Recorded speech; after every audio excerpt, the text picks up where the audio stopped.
আমার ওই ৫৭ জনের মধ্যে যদি আমি ৫৮ জন হতাম তাহলে মনে হয় আমাদের জাতি খুশি হতো। আসলে জাতি ৫৭ জন অফিসারের মৃত্যুতে খুব একটা শোকটা, সবাই কেন মরে না এটাই নিয়ে তাদের চিন্তা। তখন ডিজি রাগ করে বলছিলেন, আমার এখনো মনে আছে, এই সারা খাতুনকে দিয়ে শেষ করো। এটার মধ্যে একটা কাহিনী আছে, কেন এতবার পরিবর্তন হলো, আবার পরিবর্তন হওয়ার পর আবার ওই ডেটটাই কেন ফেরত গেল। মিডিয়ার সপ্তাহের ইতিহাসে বাংলাদেশ রাইফেলসে কোনোদিন অদ্যবধি কোনো প্যারেড সরাসরি টিভিতে সম্প্রচার করা হয় নাই, এখনো করা হয় না। কিন্তু ২৪ তারিখে প্রধানমন্ত্রী যে প্যারেড রিভিউ করেছেন সেই প্যারেড কিন্তু সরাসরি টিভিতে দেখানো হয়েছে। মেজর আসাদের হত্যাকাণ্ডের সময়টা কখন, যদি আমার সাথে যতক্ষণ ও ছিল তত ওই সময়ের মধ্যে হয়ে থাকে তাহলে এটা মিথ্যা কথা। কিন্তু যদি এটা পরবর্তীতে হয়ে থাকে তাহলে ডিডি তৌহিদ এই আদেশ বা নির্দেশ দিয়েছে কিনা সেটা হাবিলদার বেলায়েত বলবে, আর হলো ডিডি তৌহিদ জানবে, এছাড়া তো আর কেউ জানার কথা না। আমি সাংবাদিক ইলিয়াস হোসেন সাহেবকে অনুরোধ করছি, ওনার প্রতিবেদনটা দেখেছি, ওই প্রতিবেদনে আমার একটা ছবি দিয়ে লিখেছেন, ছবির মধ্যে যে কলাবোরেটর কামরুজ্জামান, আমি ওনাকে অনুরোধ করছি, আপনি যেহেতু আমার নামে লিখেছেন কলাবোরেটর, আপনার কাছে যদি কোনো তথ্য উপাত্ত থাকে কলাবোরেটরের তাহলে পরে আপনি স্বাধীন তদন্ত কমিশনের কাছে এটা পুট আপ করেন, তাহলে পরে তো তাদের আমাকে শাস্তি দেওয়া সহজ হবে। ১৪-১৫ বছরে আপনি অনেক ইন্টারভিউ দিয়েছেন, অনেক প্রশ্নের সম্মুখীন হয়েছেন। সর্বশেষ আমি যেটা জানলাম একটা ভিডিওতে আপনাকে বলা হচ্ছে যে ওয়ান অফ দ্য কোলাবোরেটর, মানে এই কিলিং মিশনের একজন খুব নিখুঁত একজন মানে হোতা বা হত্যার সাথে জড়িত আছেন, এটাও আমরা শুনছি। একটু মানে জানতে চাই আসলে কি হয়েছে।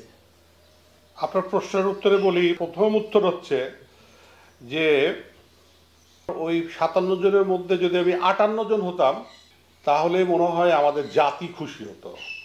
আসলে জাতি ৫৭ জন অফিসারের মৃত্যুতে খুব একটা শোকটা, সবাই কেন মরে না এটাই নিয়ে তাদের চিন্তা। আপনাকে বলে রাখি ২৫-২৬ তারিখে আমাদের বিডিআর পিলখানাতে আমরা ১০৭ জন অফিসার ওখানে উপস্থিত ছিলাম, ১০৭ জন। এই ১০৭ জনের মধ্যে ৫৭ জন শহীদ হয়েছেন, তাহলে ৫০ জন অফিসার ওখান থেকে বিভিন্ন মেয়াদে বিভিন্নভাবে বিভিন্ন পন্থায় এক একজন এক একভাবে ওখান থেকে বেঁচে আসছেন। এখন এক একজনের এক এক প্রশ্ন দেখে বা প্রশ্ন শুনে মনে হচ্ছে যে তারা চাচ্ছিল যে ১০৭ জনই কেন মরল না, ১০৭ জন মরলে একসাথে কবর দিতাম, একসাথে শোক দিবস পালন করতাম। এখন মারা গেল ৫৭ জন আর ৫০ জন বেঁচে গেল, এটা কেন হবে? আমার কাছে মনে হয় এটাই একটা বড় ক্ষোভ। একদিকে তারা সিম্পেথি দেখাচ্ছে যারা অফিসাররা মারা গেছে, আবার আরেকদিকে যারা ওখান থেকে বহুত কষ্ট করে বেঁচে আসলো এবং গত ১৬ বছর এই বেঁচে থাকার কারণে, যেমন আমার কথা যদি বলি, আমি ২৬ তারিখ থেকে এই ব্যাপারে খুব সোচ্চার, সব কিছু মিডিয়াতে আমি বলছি, সত্যি কথা বলছি।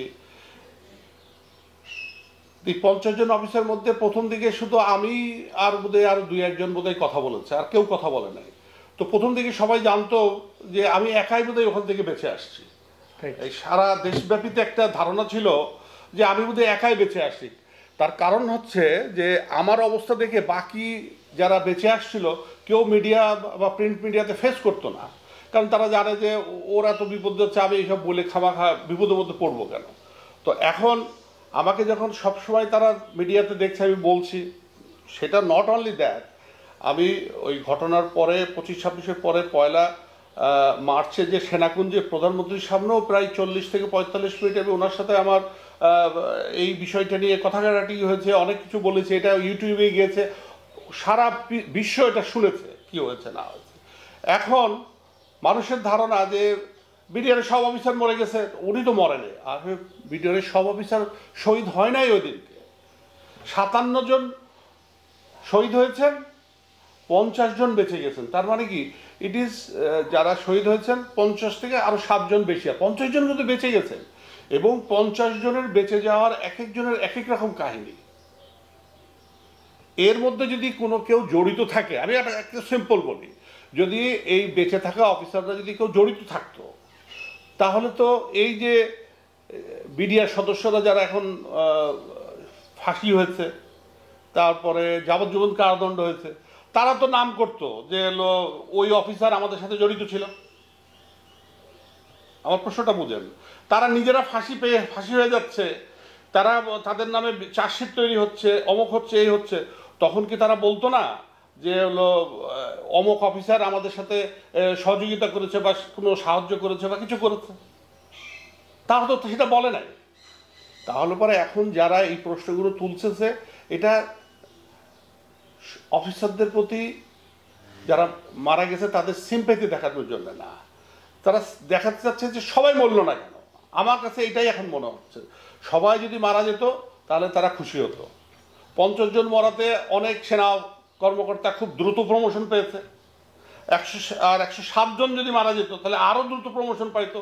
এখানে পদোন্নতিটাই মনে হয় ফ্যাক্টর, আমার কাছে যেন মনে হচ্ছে। তা না হলে তো যারা বেঁচে আসছে তাদের প্রতি সিম্প্যাথি না দেখায়, তাদের প্রতি তথ্য উপাত্ত ছাড়াই একটা কথা বলে ফেলছে। হ্যাঁ, আমি আবার আপনার সামনে বলছি, যদি আমি চ্যালেঞ্জ করলাম আপনার মাধ্যমে, কোনো সেনা কর্মকর্তা, কোনো পুলিশের লোক, কেউ বা যে কেউ, সাংবাদিক হোক, যেই হোক, যদি আমার বিরুদ্ধে কোনো আপনাদের তথ্য উপাত্ত থাকে, আমি বিডিআর সদস্যকে সহযোগিতা করেছি ওই হত্যাকাণ্ডে, স্বাধীন তদন্ত কমিশন হয়েছে, ওদের কাছে জমা দেন। জমা দেওয়ার পরে যদি প্রমাণিত হয় যে আমি সেই ব্যক্তি, আমি হাসি মুখে ফাঁসি মেনে নেব, হাসি মুখে ফাঁসি মেনে নেব।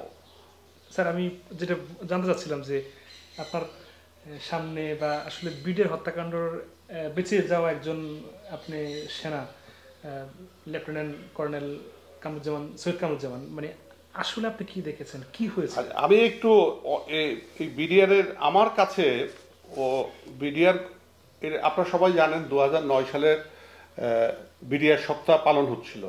জি। এই বিডিআর সপ্তাহটা কিভাবে পালন হলো এটা অনেকে জানেই না কিভাবে হলো। আমার কাছে, আমি যখন ঘটনা ঘটে নাই তখন কিন্তু আমি এটা আমার মাথায় আসে নাই, বাট ঘটনা ঘটার পরও আমি কিছুদিন বিডিআরে ছিলাম। আমার চাকরি চলে যাওয়ার আগ পর্যন্ত, আমি অবসরে যাওয়ার আগ পর্যন্ত আমি বিডিআরেই ছিলাম। তখন আমি একটা জিনিস খেয়াল করলাম, এই জিনিসটা কিন্তু কোনো প্রিন্ট মিডিয়াতে, কোনো টেলিভিশন, টিভি চ্যানেলে এটা আসে নাই, কেউ এটা নিয়ে মাথা কামাচ্ছে। আমি কিন্তু কয়েকবার বলেছি কয়েক জায়গায়, কিন্তু এটাকে কেউ গুরুত্বই দেয় নাই। এটা যেমন হলো, এই বিডিআর সপ্তাহটা প্রথমে একটা চিঠি বেরিয়েছিল, যেটা 25শে নভেম্বর 2008 সালে, যে এটা এই বিডিআর সপ্তাহটা পালন হবে 23 ফেব্রুয়ারি থেকে 27শে ফেব্রুয়ারি 2009 সালে। চিঠিটা বেরিয়েছিল কবে? 25শে নভেম্বর 2008 সালে।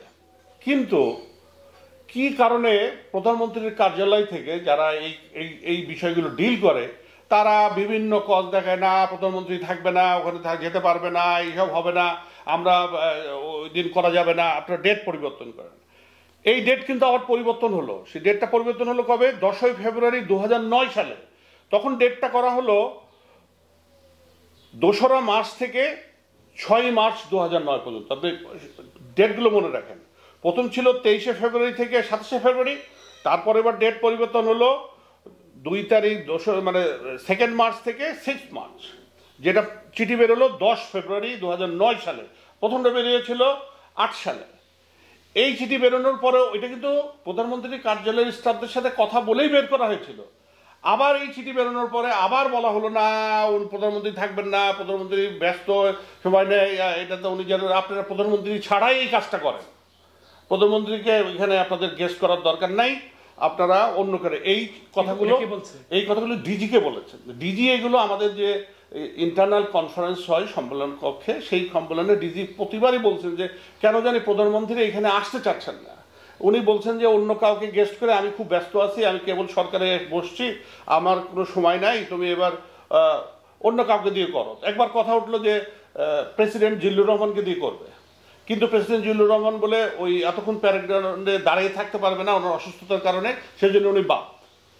এবং একটা সময় ডিজি ফ্রাস্ট্রেটেড হয়ে বলল যে বাদ দাও, তুমি স্বরাষ্ট্রমন্ত্রী সারা খাতুনকে দিয়েই করো, ওকে দিয়ে প্যারেড শেষ করো, আর পারছি না আমি। বিকজ উনি কনভিন্স করতে পারছেন না যে ডেটটা কনফার্ম করে দেবে।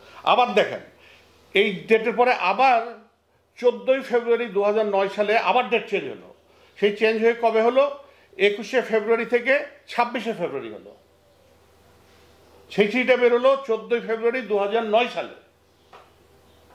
এরপরেও আবার তালবাহানা, না ওই ডেটও উনি যেতে পারবেন না, সমস্যা আছে, উনি ওমরাই যাবেন, এই যাবেন, এই যাবেন, হলো না।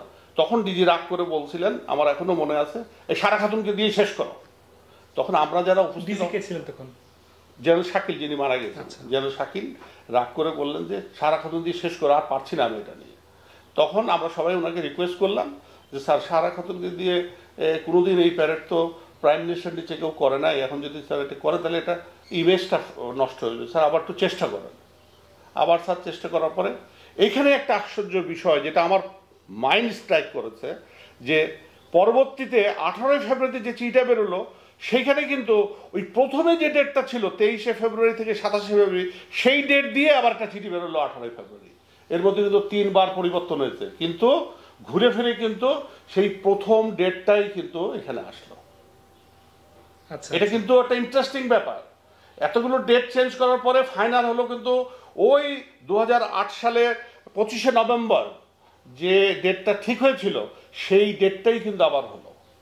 এইটাই আমার এখন পরবর্তীতে আমি সব চিঠিগুলো যখন দেখে আমি দেখলাম, দেখার পরে আমার কাছে মনে হলো যে এটার মধ্যে একটা কাহিনী আছে। কেন এতবার পরিবর্তন হলো? আবার পরিবর্তন হওয়ার পর আবার ওই ডেটটাই কেন ফেরত গেল? তো আমার মনে হয় এটার পিছনে যারা মাস্টার মাইন্ড ছিল বা পরিকল্পনা ছিল, তারা ওই ডেটটাকে তাদের জুৎসই করার জন্যই ঘুরে ফিরে আবার সেই আগের ডেটে নিয়ে গেছে। প্রধানমন্ত্রী ছিল তখন? হ্যাঁ, প্রধানমন্ত্রী ছিলেন তখন। প্রধানমন্ত্রী প্যারেডে আসছেন, উনি প্যারেডে আসছেন তখন, কিন্তু এতবার ডেট চেঞ্জ হয়েছে।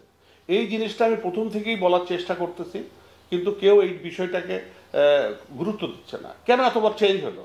তিনি আসতে চাচ্ছিলেন না। হ্যাঁ, উনি বারবার বলছেন খুব ব্যস্ত, উনি কেবল পাওয়ারে আসছেন, ডিসেম্বরে পাওয়ার জিতছেন, এখন ওনার অনেক কাজ। এখানে আসেন, উনি অনেকবার প্যারেড দেখেছেন, অনেকবার টাট্টু শো দেখেছেন, তো উনি বলছেন অন্য কাউকে দিয়ে করাও, আমি যাব না। আমি এগুলো ডিজির মুখে শোনা, উনির সাথে তো প্রধানমন্ত্রীর সাথে তো আর আমার কথা হয় নাই, আমি ডিজির মুখ থেকে ওই সম্মেলনে কনফারেন্সে শুনেছি। আচ্ছা, এটা একটা গেল। এখন ধরেন এই জিনিসটাও কেউ কোনদিন মাথায় আনছে না। ডিজি বিডিআর সপ্তাহর ইতিহাসে বাংলাদেশ রাইফেলসে কোনোদিন অদ্যবধি কোনো প্যারেড সরাসরি টিভিতে সম্প্রচার করা হয় নাই, এখনো করা হয় না। কিন্তু 24 তারিখে প্রধানমন্ত্রী যে প্যারেড রিভিউ করেছেন সেই প্যারেড কিন্তু সরাসরি টিভিতে দেখানো হয়েছে। নভেম্বরের 24 তারিখ 2009 সালের 24শে ফেব্রুয়ারি বিবিআর সপ্তাহে যে প্যারেডটা হলো, যে প্যারেডে উনি আসলেন, ঘটনাটা ঘটেছে 25 তারিখে, পরের দিন, কিন্তু 24 তারিখে উনি আসছিলেন। এই প্যারেডটা কেন টিভিতে সরাসরি সম্প্রচার করা হলো? কেন? এরপরেও তো প্রধানমন্ত্রী, ওই সেম প্রধানমন্ত্রী তো বিডিআরে ওই প্যারেড নিয়েছেন পরবর্তীতে, এই ঘটনার পরে। কই, তখন তো টিভিতে সরাসরি এটা সম্প্রচার করা হয় না। এই বিষয়গুলো কি এত বছর বলেন নাই? বলেছি আমি, কেউ গুরুত্ব দিচ্ছে না আমার কথা। আমি এবার স্বাধীন তদন্ত কমিশনকে ওই কথা বলেছি, স্যার এই জিনিসটা দেখেন কেন এটা। আমি স্বাধীন তদন্ত কমিশনের যিনি চেয়ারম্যান, উনি নিজেও ডিজি বিডিআর ছিলেন। আমি স্যারকে জিজ্ঞেস করলাম যে স্যার আপনার সময় কি কোনো দিন কোনো প্যারেড কি সরাসরি টিভিতে দেখাইছে? স্যার বললো না, কোনো দেখায় না। স্যার এইটা দেখালো কেন? এটা কেন সরাসরি সম্প্রচার করা হলো? এবং তারপরে তো এখন পর্যন্ত একটাও করা হয় নাই। সেম প্রধানমন্ত্রী আসছেন, সেম প্রধানমন্ত্রী প্যারেড রিভিউ করেছেন, কিন্তু সরাসরি তো টিভিতে সম্প্রচার করা হয় নাই। তাহলে জাস্ট ওই একবারই করা হয়েছে, ওই 24 তারিখে ওই হত্যাকাণ্ডের আগের দিনেরটা কেন করা হলো? আমার এখন দুইটা প্রশ্ন, আমি আপনার মাধ্যমে দেশবাসীকে এই দুটো প্রশ্ন ছুড়ে দিলাম।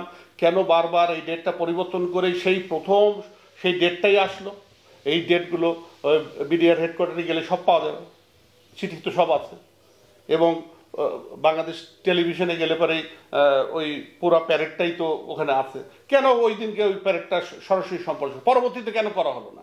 এই জিনিসটা কিন্তু কেউ মাথায় নিচ্ছে না। স্যার, একটু প্রশ্ন, যে তদন্ত হয়েছিল তদন্ত কমিশনের মাধ্যমে, সেখানে কি এই বিষয়গুলো আসছে? তারা তখন আমি বলেছি তাদেরকে, তারা জানে, তারাও নিজেরাও জানে যে প্যারেড হচ্ছে হলো সরাসরি দেখানো হয়েছে, সবাই জানে। কিন্তু ডেট চেঞ্জের বিষয়গুলো, চেঞ্জের বিষয়টা তখন ওই সাথে সাথে তখন হয়তো বলেছে আমার ইয়েতে ওটা বলা হয় নাই। আমি পরবর্তীতে চিঠিগুলো ওই ফাইলগুলো দেখতে দেখতে আমি হঠাৎ দেখলাম যে এতবার ডেট চেঞ্জ হয়েছে কেন। তখন আমি এই জিনিসটা নোট করে আমি কিন্তু ওই সময় যে ডিজি ছিলেন জেনারেল মইনুল স্যার যিনি ছিলেন ডিজি, এবং সকল অফিসারের সামনে আমি একটা পাওয়ার পয়েন্ট প্রেজেন্টেশন দিয়েছিলাম। সেখানে আমি এই দুইটা বিষয় উল্লেখ করেছিলাম ওই তদন্ত চলাকালীন সময়ে। আমি তদন্ত যারা কমিটিতে না বললেও ওই যে বিডিআর ওই সময় যারা সকল অফিসার ছিল, জেনারেল মইনুল স্যার ছিলেন, সবারই সামনে আমি একটা পুরা আমার 36 ঘন্টার বেঁচে যাওয়ার যে ঘটনা প্রবাহটা আমি একটা পাওয়ার পয়েন্ট প্রেজেন্টেশনের মাধ্যমে আমি সবারই সামনে এটা দেখিয়েছিলাম। 36 না 33? 36 ঘন্টা আমি মৃত্যুর সাথে যুদ্ধ করেছি। সেই 36 ঘন্টাটা আমি কিভাবে, কোথায়, কখন, কিভাবে ছিলাম সেটা একটা পাওয়ার পয়েন্ট প্রেজেন্টেশনের মাধ্যমে আমি ওই সময়ের ডিজি জেনারেল মইনুল হোসেনের সামনে, ওখানে আরও অনেক অফিসার, এবং নট অনলি দ্যাট, এখন যিনি এই স্বাধীন তদন্ত কমিশনের মেজর জেনারেল জাহাঙ্গীর ছিলেন, ওনার সামনে, উনিও তখন উনি প্রেজেন্ট ছিলেন, ওনার সামনেই আমি এই প্রেজেন্টেশন দিয়েছিলাম। তখন কিন্তু এই পয়েন্টগুলো আমি বলেছিলাম, এই পয়েন্ট, এই যে ডেট চেঞ্জ, এটা আমি স্লাইডেই দেখিয়েছিলাম যে এই ডেট চেঞ্জ হয়েছে, প্যারেড হয়েছে, যে টিভিতে দেখানো হয়েছে, কিন্তু এটা কেউ কগনিজেন্সে নেয় না, এটাকে কোনো গুরুত্ব দেয় না। তো এখন আপনি বললেন যে এখন অনেকে কলাবোরেটর বলতেছে, আমি আরে ভাই যদি আমি এর সাথে জড়িত থাকি, ভাই প্রমাণ দে, কোথায় ছিলাম, কিভাবে ছিলাম, যে কার সাথে ছিলাম। আর বিডিআর সদস্যরা কি আমার সব মামা চাচা খালু হয় নাকি যে সবাই আমাকে বলে ছেড়ে দিল, হলো? কিন্তু এখানে একটা প্রশ্ন মানে যেটা দেখলাম, যে আমি মূল প্রশ্ন আপনাকে প্রশ্ন করেছিলাম যে কি হয়েছিল জানার জন্য, সেটা জানবো, কিন্তু হাবিলদার বেলায়েতের যে স্টেটমেন্ট মেজর আসাদকে হত্যার বিষয়ে ডিএডি তৌহিদের বিষয়টা জড়ানো হলো, তার স্টেটমেন্ট এবং আপনার স্টেটমেন্ট, এই দুটো তো আলাদা, কিন্তু দুটো তো সত্য হতে পারে না। না, এই জিনিসটা আমি আপনাকে একটু বলি। বিডিআর হত্যাকাণ্ড সংগঠিত হয়েছে 25শে ফেব্রুয়ারি হয়তো 10টা বা 10:30 থেকে অনওয়ার্ডস 26 তারিখ সকাল পর্যন্ত এটা কন্টিনিউ করেছে, ঠিক আছে? জি, এই হত্যাকাণ্ডগুলো সংগঠিত হয়েছে। 26 তারিখেও আমাদের অনেক অফিসারকে হত্যা করা হয়েছে, এটা আমাদের ভাবিদের কাছ থেকে শোনা, কারণ 26 তারিখেও অনেক অফিসার ভাবিদেরকে রিং করেছিল যে আমরা এখনো বেঁচে আছি, অমুক জায়গায় লুকিয়ে আছি। এই লুকিয়ে আছে শব্দটা উনি যে বলেছেন অমুক জায়গায় লুকিয়ে আছে, সাথে সাথে বলে ওখানে যে লোকে যে বলে হত্যা করেছে, এটা আমি ভাবিদের মুখ দিয়ে শোনা। তো এখন আপনি যেটা বললেন, আমি যখন দরবার হল থেকে বিভিন্নভাবে বেঁচে যখন আমাকে একটা পজিশন এসে যখন আমাকে সদর রাইফেল ব্যাটালিয়নের সিপাহী নজরুল, পরে নাম জানছি, সে সিপাহী নজরুল যখন আমাকে ওই 4তলার টয়লেটে, সে কিন্তু টয়লেটের ভেতরে আমাকে রেখে আসে নাই, কিন্তু এখানে একটা জিনিস পয়েন্ট আউট হতো, সে কিন্তু টয়লেটের বাইরে আমাকে রেখে বলল, স্যার এখানে টয়লেট আছে, আপনি এই টয়লেটে লুকিয়ে থাকেন বলে সে কিন্তু চলে গেল। আমি তখনই তাকে জিজ্ঞেস করেছিলাম যে তুমি কে, তুমি কে? তখন সে শুধু বলছে নজরুল, সে তো র্যাঙ্ক কিন্তু বলে নাই। আমি নজরুল, সিপাহী নজরুল, সেটা আমি পরে জানছি, আফটার দি মানে ঘটনা ঘটে যাওয়ার পরে। তো সে চলে গেল, সে আমাকে বলতো স্যার আপনার মোবাইল নাম্বারটা দেন, আমি পারলে আপনাকে পরে যোগাযোগ করে এখানে নিয়ে যাওয়ার ব্যবস্থা করলাম। আমার কাছে তো মোবাইল নাই। তো বললো স্যার দেখি, আল্লাহ আল্লাহ থাকেন স্যার, বলে সে চলে গেল। দিয়ে আমি আস্তে করে ওই যখন ভেতরে ঢুকছিলাম, প্রথমেই হলো একটা ইউরিনাল আর হলো একটা বেসিন ছিল, এইটা পার হয়ে যেই মানে টয়লেটটা, তো টয়লেটের দরজাটা খোলাই ছিল, এরকম খোলা ছিল। আমি যখন টয়লেটের ভেতরে ঢুকলাম, তো ঢুকে দেখলাম যে ওর ভেতরে ডিএডি তৌহিদ আছে। তো আমি ডিএডিকে দেখে, তৌহিদকে দেখে চমকেই উঠলাম, যে জিজ্ঞেস করলাম তুমি এখানে কেন? সেও বললো স্যার আমি ভয়ে আছি স্যার, যদি আমাকে মেরে ফেলে। তোমাকে মারবে কেন, কি হয়েছে, তোমাকে মারবে কেন? তো আমি বললাম তুমি দরবার হলে ছিলে না? তো বললো না স্যার আমি দরবার হলে ছিলাম না। তাহলে কোথায় ছিলে? ও তখন বললো যে স্যার আমি তো ওই যে আপনারা যে টি ব্রেকে যাবেন এটার পরে আমি ওই স্কাই রুমে টি ব্রেকের অ্যারেঞ্জমেন্ট করতেছিলাম, ও আমাদের ওই যে অফিসার্স ফিল্ড ম্যাচ যেটা আছে ওই ম্যাচ সেক্রেটারি ছিল। তো আমি বললাম ও তাই তুমি তাহলে কিছু জানো না? তো বললো স্যার আমি তো দরবার হলে কী হয়েছে আমি তো জানি না। তখন কিন্তু আমি ওই আমাকে জিজ্ঞেস করলো স্যার কি কি হয়েছে। আমি কিন্তু দরবার হলে আমি যতটুকু জানি সব কিছু তাকে বলে যে কে কে মারা গেছে সব কিছু আমি তাকে ওইখানে শোনালাম, এবং তার কাছ থেকেই মোবাইল। তখন পর্যন্ত স্যার কতজন মারা গেছিল যখন আপনি তাকে বললেন যে? আমার সাথে যে 13-14 জন ছিল ওই ওনারাই মারা গেছে, বাকিগুলো তো আমি দেখি নাই। 13-14 জন? তখন বাজে কটা? তখন আমি তো ওখান থেকে আমি ওকে নিয়ে আসছি জোহরের আজান দেওয়ার পর আমাকে ধরা পড়ছি আমি। জোহরের আজান তো ওটা 12:30টার দিকেই পড়ে মনে হয়, বা 12টা 12:15টার দিকে পড়ে। ওটা তো অনেক মসজিদ, কোনটা কততে পড়ছে আমার সময় তো দেখি নাই, মনে নাই আমার। তবে ওই 1:30 বা 35-এর দিকে আমি ওনার মোবাইল দিয়ে আমি আমার ভাইয়ের বাসায় টেলিফোন করেছিলাম। তো ওই কল লিস্ট দেখে আমি যেটা দেখছি, তো তখন বোধহয় 1:30 বা 1:45 মনে হয় বাদে, ওই সময় বোধহয় আমি ওনার মোবাইল দিয়েই কথা বলেছি। তখন আপনি বলছেন যে 12-13 জন লোক মারা গেছে। তখন ওনাকে আমি বলেছি ডিজি সহ কারা কারা মারা গেছে, আমার সাথে যারা ছিল তারা কিন্তু, আমি বলেছি যে আমার সাথে যারা যারা ছিল এই কজন কিন্তু ওখানে মেরে ফেলছে, ডিজিকে আমার সামনেই তো মারছে, বাকিগুলো আমি পরে লাশ দেখছি।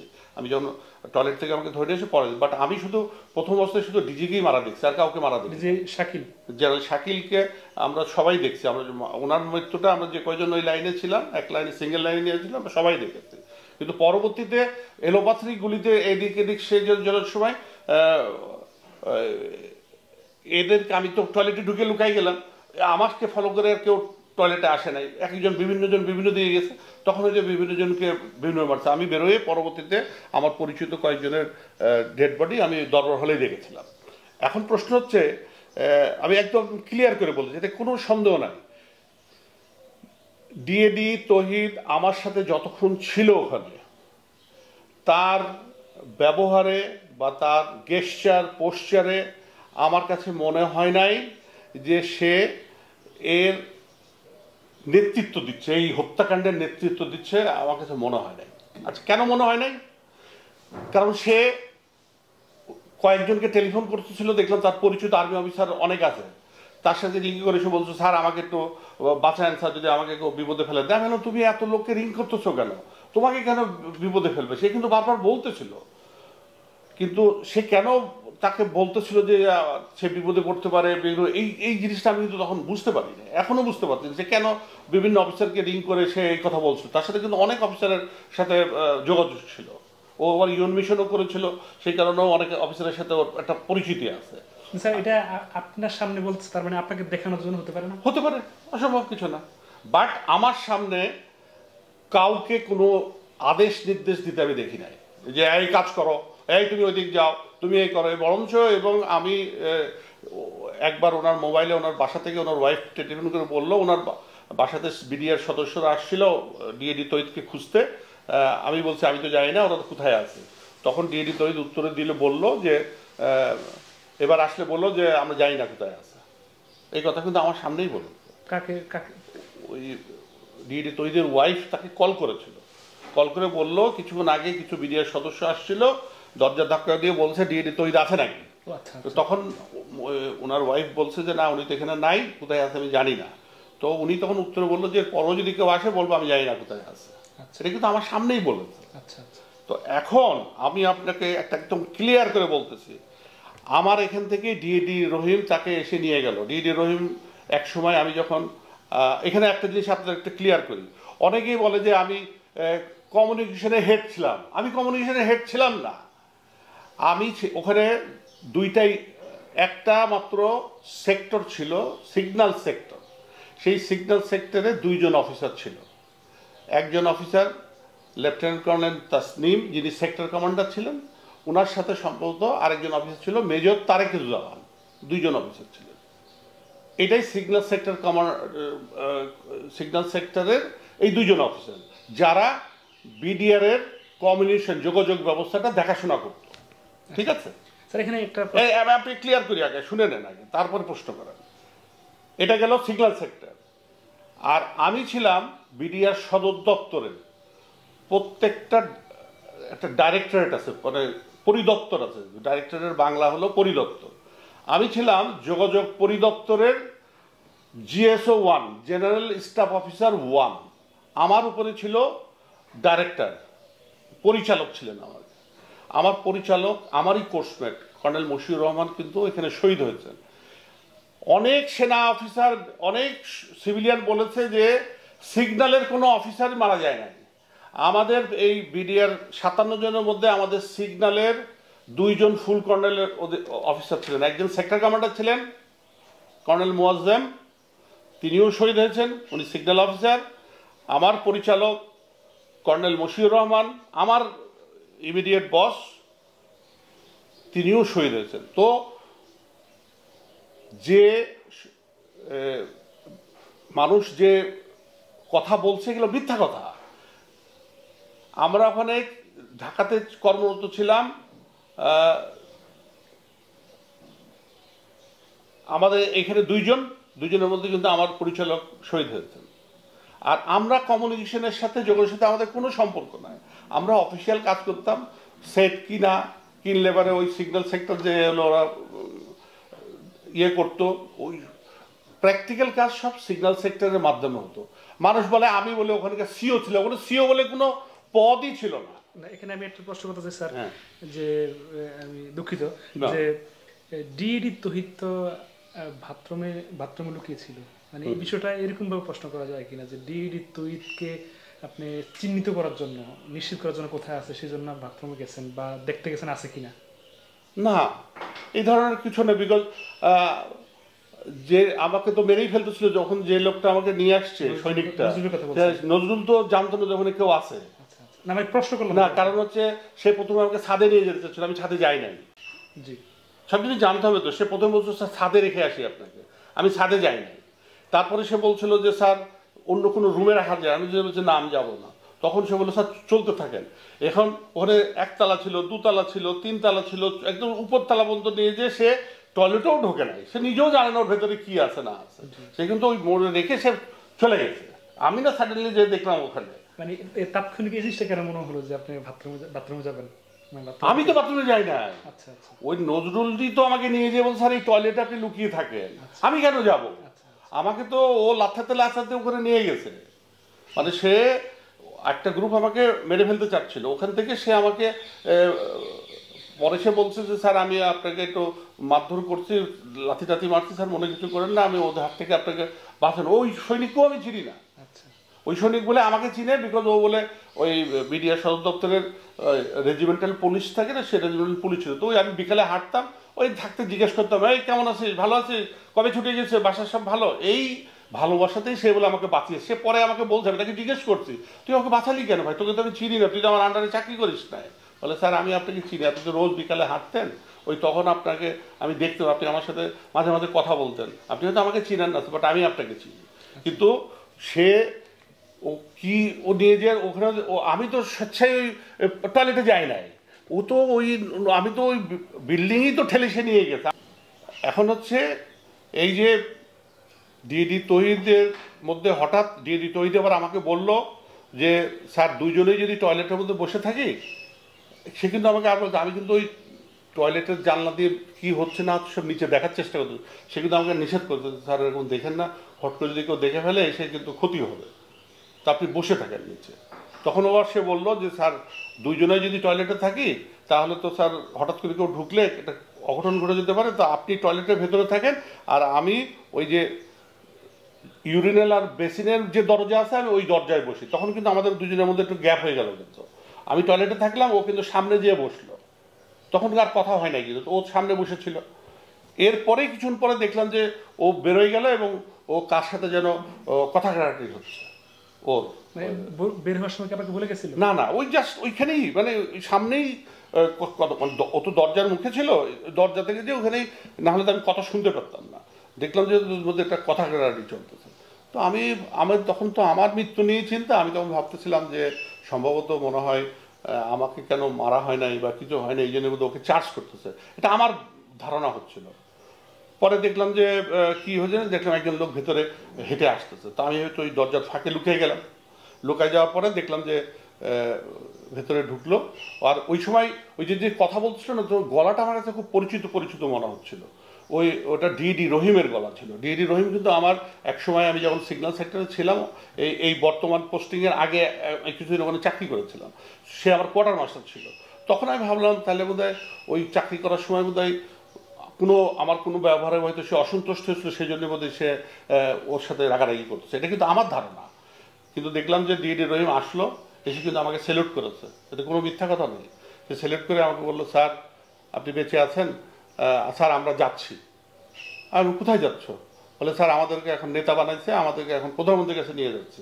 আমি কি আচ্ছা, ওই সময় ওনাদেরকে নেতা বানিয়ে ফেললো? হ্যাঁ, উনিই বললেন আমাকে, সে আমি প্রথম জানলাম ওনার কাছ থেকে। ডিডি রহিম বললো, স্যার আমাদেরকে এখন নেতা বানাইছে, আমাদেরকে এখন বলে প্রধানমন্ত্রীর ওখানে যেতে হবে। আচ্ছা, নেতা কারা বানিয়েছে? ওই সৈনিকরা। আচ্ছা, জি, সৈনিকরা নেতা বানাইছে, এখন বলে ওনাদের যেতে হবে। তখন আমি কিন্তু অনেকটা স্বার্থপরতার মতো, বিং এ সেলফিশ পার্সন হিসাবে আমি ওকে রিকোয়েস্ট করলাম যে তুমি যাও, ওই তহিদকে নিয়ে যাও না, তহিদ যদি চলে তাহলে তো আমাকে মেরে ফেলবে। বিকজ আমার তো তখন বাঁচার ইচ্ছা। আমি আপনাকে বলে বোঝাতে পারবো না একটা মানুষ বাঁচার জন্য কি করে, কতটুকু নিচে নামতে পারে, আনটিল আনলেস সামওয়ান গোজ দেয়ার, এটা কেউ প্রকাশ করতে পারবে না। এখন তো মানুষ অনেক বড় বড় কথা বলছে, ভাই তুই ওই বিপদে পড় না, তারপর দেখি তোর কি অবস্থা। তখন সে আমাকে বললো, ডিএডি তহিদ, যে স্যার আমি যাবো না বলছিলাম, আমার পায়ে রাইফেলের বাট দিয়ে এমন মারছে স্যার, দেখেন আমি হাঁটতে পারতেছি না। আমি দেখলাম ও একটু খোঁড়ায় খোঁড়ায় হাঁটতেছে, বাট মারাটা তোর আমি দেখি নাই। তখন সে যাওয়ার সময় বললো, স্যার আমরা যাচ্ছি। ও সে বলে গেল, আপনি হলো ইন্নাল্লাহ মা সবরিন লা ইলাহা ইল্লা আনতা সুবহানাকা, পড়তে থাকেন স্যার, আল্লাহ যদি বাঁচায় রাখে তাহলে আবার দেখা হবে। এই বলে কিন্তু ওরা দুজন চলে গেল।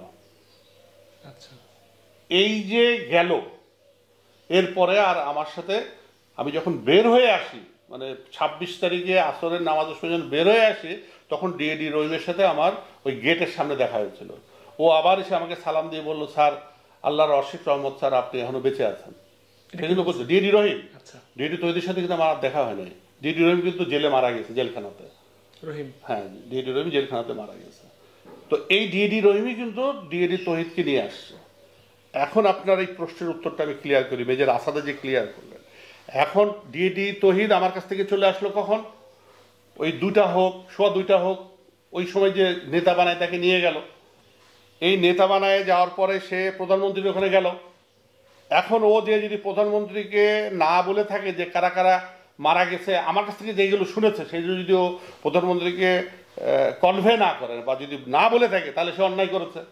আমি এই জিনিসটা আজ পর্যন্ত জানতে পারি নাই যে সেই প্রধানমন্ত্রীকে আমার কাছ থেকে যে কথাগুলো শুনেছে সেগুলো সে প্রধানমন্ত্রীকে বলেছে কিনা। কারণ প্রধানমন্ত্রীর কার্যালয়ে কি কথাবার্তা হয়েছে এইটা কিন্তু এখন পর্যন্ত দেশবাসী জানে না।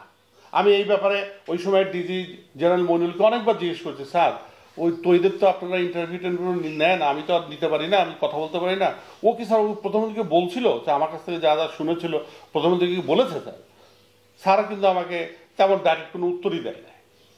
স্যার তখন বেঁচে আছে, স্যারকে জিজ্ঞেস করা যেতে পারে। এখন আপনাকে যে প্রশ্নের উত্তর দিচ্ছি, এই যে প্রধানমন্ত্রীর কাছে গেল এবং প্রধানমন্ত্রীর কাছ থেকে সে ফেরত আসলো, আসার পরে তাকে ডিজি ঘোষণা করা হলো। ডিজি ঘোষণার পর থেকে 26 তারিখ বিডিআরের এই অপারেশন শেষ হওয়া পর্যন্ত সেই তো ডিজি ছিল। জি, 25 তারিখ ওই প্রধানমন্ত্রীর ওখান থেকে আসার পর থেকে শুরু করে 26 তারিখ পর্যন্ত যত কাজ হয়েছে এগুলো তার অজান্তে তো হয় নাই, সব তার জ্ঞাতসারেই হয়েছে। তহিদের ডিডি তহিদ তো তখন ডিজি, সে তো বিডিআরকে সাধারণ সভা করে দিয়েছে আর তাকে ডিজি বানানো হয়েছে, সেই তো তখন ডিজি। আচ্ছা, ডিডি শাকিলের পরে তাকে ডিজি ঘোষণা করা হয়েছে। আপনার ওই যে নানকের কথা শোনেন না, তাকে ডিজি করা হয়েছে। তো তাহলে পরে তো সেই হলো এই ঘটনার এরপরে যে ঘটনাগুলো ঘটেছে সেগুলো তৈদের সম্মুখেই হয়েছে।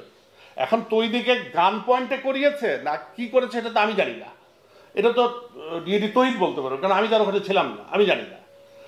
এখন আপনার প্রশ্নের উত্তর দিই যে মেজর আসাদের কথা বললেন, এখন মেজর আসাদ কখন শহীদ হয়েছেন এটা তো আমি জানি না। এটা কি যদি সময়টা হয়ে থাকে ও যখন আমার সাথে টয়লেটে ছিল ওই সময়টা যদি হয় তাহলে ঘটনাটা মিথ্যা। কিন্তু যখন সে প্রধানমন্ত্রীর থেকে এসে ডিজি হলেন, ডিজি হওয়ার সময় থেকে শুরু করে 26 তারিখ বিডিআর চলে যাওয়া পর্যন্ত, আর্মির ভেতরে ঢোকার আগ পর্যন্ত মধ্যে যদি কোনো এক সময় হয়ে থাকে তাহলে পরে ডিডি তহিদ তাকে ওই যে কি আমি যেটা শুনি নাই যে আমাদের সাংবাদিক ইলিয়াস হোসেনের একটা ইউটিউবে শুনলাম যে হাবিলদার বেলায়েতকে বলে উনি নির্দেশ দিয়েছিলেন, এটা আমি জানি না, কিন্তু আমি কিন্তু কোনোদিন কোনো জায়গায় শুনি নাই। এখন এই হত্যাকাণ্ডের সময়টা কখন এটা তো আমি জানি না।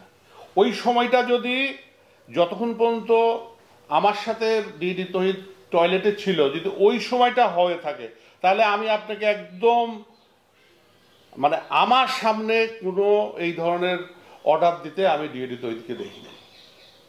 সে কোনো সৈনিকের সাথে কথাই বলে নাই, এটা সত্য কথা। কিন্তু আমি বেঁচে আসছি, আমি আরেকজনকে বিপদে ফেলবো কেন? আমার তো বিপদে ফেলার দরকার নাই। তবে কিন্তু আমি আবার ক্লিয়ার করতেছি, প্রধানমন্ত্রীর কাছে যাওয়া থেকে শুরু করে ২৬ তারিখ শেষ পর্যন্ত যত ঘটনা হয়েছে, ওই ঘটনার কিছু আমি জানি না। সেই ঘটনায় ডিডি তহিদ কতখানি জড়িত না, উনি কি করেছেন বা কি করেন নাই, এই ব্যাপারে আমি কিচ্ছু বলতে পারবো না। এগুলো আইদার ডিডি তহিদকে বলতে হবে অথবা যেই তদন্ত কমিশন আছে তাদেরকে বের করতে হবে। আমি কিন্তু দেখি নাই, কারণ আমি তো টয়লেটে লুকিয়েই ছিলাম, আমি তো জানি না। আর উনি তো আমার কাছে আর আসেনও নাই, উনি কোনো সৈনিকও আমার কাছে পাঠান নাই।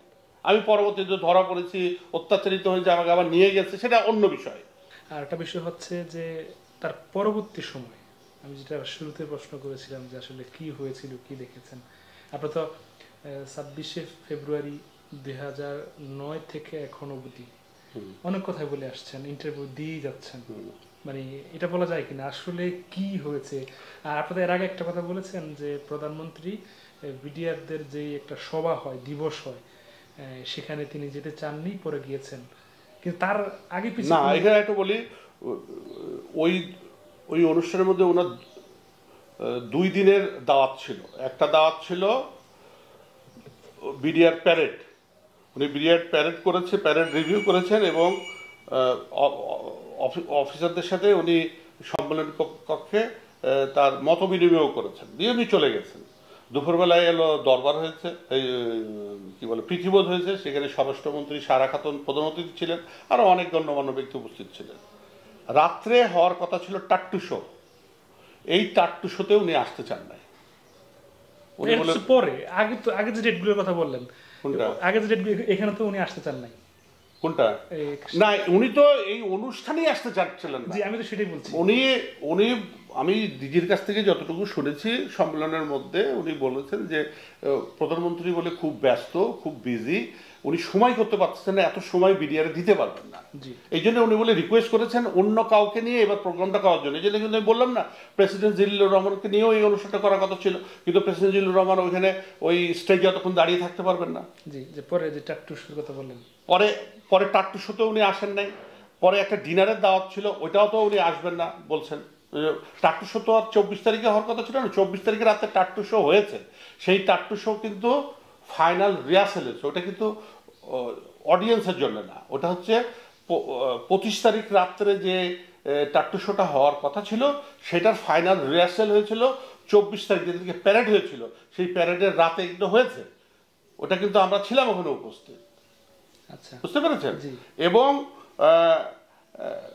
ওই অনুষ্ঠানে যেহেতু আমাদের আত্মীয় স্বজনরা, আমাদের যত অফিসার ছিলেন, সৈনিকদের আত্মীয় স্বজন ছিল, ওটা তো আর ২৫ তারিখে আমরা দেখতে পারবো না রাত্রে।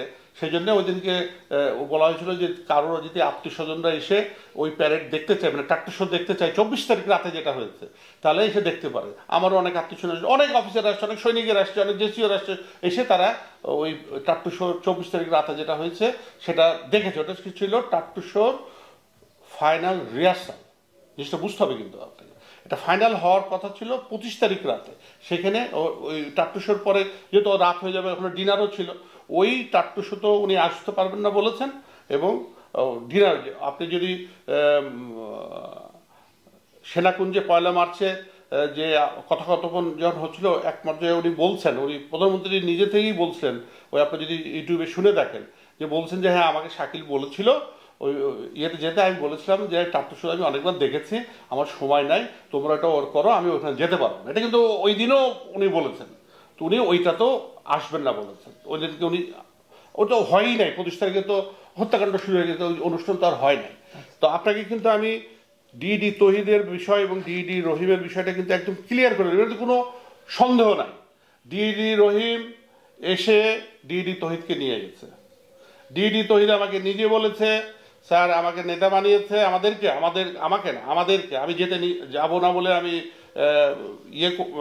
অস্বীকার করেছিলাম, আমাকে স্যার রাইফেলে বাট দিয়ে স্যার মেরেছে, আমাকে পাট দেখাইছে, স্যার দেখেন স্যার আমার একটু মনে হলো পা ভেঙেই যাবে, তো পা ভাঙে নাই স্যার, আমি দেখতেও যে ক্রয় করে আসছিল। এবং ডিডি তহিদ এবং রহিম ওখান থেকে চলে যাওয়ার পরে আমি নিজে থেকে পালানোর চেষ্টা করছি, গেছি, আবার ফেরত আসছি। পরের দিন সকালবেলা, অর্থাৎ 26 তারিখে 10:30 কি বা 11:15টার দিকে আমি হলো আরেক গ্রুপের কাছে ধরা পড়ে যাই। আপনি ধরা পড়ে যান? আমি ধরা পড়ে যাই। আচ্ছা, ওইখানে খুঁজতে এসে আপনাকে পেয়েছে নাকি সামনাসামনি পড়ে গেছেন? ওরা ওই স্টোর রুম থেকে কিছু বের করতে আসছিল, এসে ওরা টয়লেটের মধ্যে ঢুকে দরজার ফাঁক দিয়ে, আমি তখন ওরা যখন শব্দ পাচ্ছিলাম আমি দরজার ফাঁকে লুকাইছিলাম। দরজা যখন ফাঁক করা হয় তখন কি একটা চিকন হয় না, ওই চিকন দিয়ে আমার ইউনিফর্মটা দেখে ফেলছিল। দেখে ফেলে আমার তো সব খুলে ফেলছিলাম, ওই প্যান্টটা দেখে ফেলে চিল্লায় ভেতরে যেন কে আছে বলে ওরা বেরোয় গেছে, সাথে সাথে ভেতরে ঢোকে নেই। তখন বলছে 1 থেকে 10 পর্যন্ত কোনো যে সৈনিক থাকো অফিসার থাকো বেরোয় আসো, না হলে গুলি করবো। তো তখন আমি বলছিল হাত তুলে বেরোয় আসেন, তখন আমি বেরোয় আসছি। তো এরা কিন্তু আমাকে খুঁজতে এখানে এসে পাইছে তা না, ওরা আসছিল যে আমি যে ফ্লোরে রেখেছিল ফ্লোরটা হলো ওটা হলো মব স্টোর বলে, বিভিন্ন মানে বিডিআরের বিভিন্ন হেলমেট টেলমেট বাকি জিনিসপত্র থাকে ওখানে, ওইটাই তালামালা খুলে জিনিসপত্র নিতে আসছিল। তখনই দেখেছে, তখন তারপরে আর ওইসব জিনিস তারা কিছুই নাই, আমাকে নিয়েই ব্যস্ত হয়ে গেছিল, আমাকে মারার জন্যই তারা ব্যস্ত হয়ে গেছিল। তখন মাত্র, আরে বাবা, তাদের গুলি করেই ফেলছিল। ওই সময় আমি যখন ওরা 1, 2, 3 গুণের মধ্যেই আমি বেরোয় আসছি, সাথে সাথে বললো কলেমা পর তোকে আমি গুলি করবো। এই গুলি করে আমি বললাম যে আমি তখন বারবার বলছি আমি দোষ করে দেবো, আমাকে মেরো না, আমাকে বারবার রিকোয়েস্ট করতেছিলাম। তখনই পিছন থেকে একজন একটু পরে ঢুকে বললো ডোন্ট শট হিম, ডোন্ট, এটাকে ইংলিশে বলছে, কিন্তু আমি কিন্তু প্রথম থেকে বলে আসতেছি যে এই লোকটা ইংলিশে বলেছে, বাংলায় বলেনি। বলছে don't shot him sir, listen to me, এরকম বলেছে আমাকে, আবার স্যারও বলেছে সে। কিন্তু এই লোকটাকে আমি পরবর্তীতে খুঁজে পাইনি। আমি অনেক চেষ্টা করছি, এই লোকটা কে, কালো গোল চেহারা, আমি কিন্তু তাকে খুঁজে পাই। কিন্তু বাট ওরা তো গুলি করতেই ফেলতেছিল, ওই কিন্তু পিছন থেকে এসে বললো ডোন্ট শট হিম। তো আমি এই যে ডিএডি তহিদ এবং ডিএডি রহিমের এই পাঠের সাথে আমি আপনার মাধ্যমে সাংবাদিক ইলিয়াস হোসেনের কাছে একটা প্রশ্ন করছি। উনি ওনার প্রতিবেদনে আমার একটা ছবি দিয়ে লিখেছেন কলাবরেটর কামরুজ্জামান। আমি ওনাকে অনুরোধ করব, ওনার কাছে যদি আমার কলাবরেটরের কোনো তথ্য উপাত্ত থাকে তাহলে আমি ওনাকে বিশেষভাবে অনুরোধ করছি এই তথ্য উপাত্তটা উনি স্বাধীন তদন্ত কমিশনে প্রদান করার জন্য। আমি আপনার মাধ্যমে সাংবাদিক ইলিয়াস হোসেনের কাছে এই রিকোয়েস্টটা রাখলাম। উনি যেহেতু একটা ছবি দিয়ে লিখেছেন, একটা মানুষের সব যে অফিসার এত কষ্ট করলো গত 15-16 বছর, আমি প্রথম থেকে প্রধানমন্ত্রীর সাথে আমি আমার পদোন্নতি পেলাম না, চাকরি থাকলো না, কোনো এ পর্যন্ত কেউ আমাকে কোনো মূল্যায়ন করলো না, তারপরেও যখন সাংবাদিক ইলিয়াস সাহেব বলেছেন যে আমি কলাবরেটর বলে একটা ছবির তলায় নিচে লিখে দিয়েছেন, আমি ওনাকে অনুরোধ করছি যেন উনি আমার এই কথা বলার তথ্যপত্রটা স্বাধীন তদন্ত কমিশনে যেন উনি প্রদান করেন। আর যদি আপনার কাছে না থাকে তাহলে পরে আমার এই 16 বছরে আমি ফেসিস সরকারের সময়ও নিগৃহীত হলাম, এখন এসে আবার আপনাদের মাধ্যমে আমি নিগৃহীত হচ্ছি। আপনারা কি চাইতেন যে আমি মারা গেলে কি আপনারা খুব খুশি হতেন?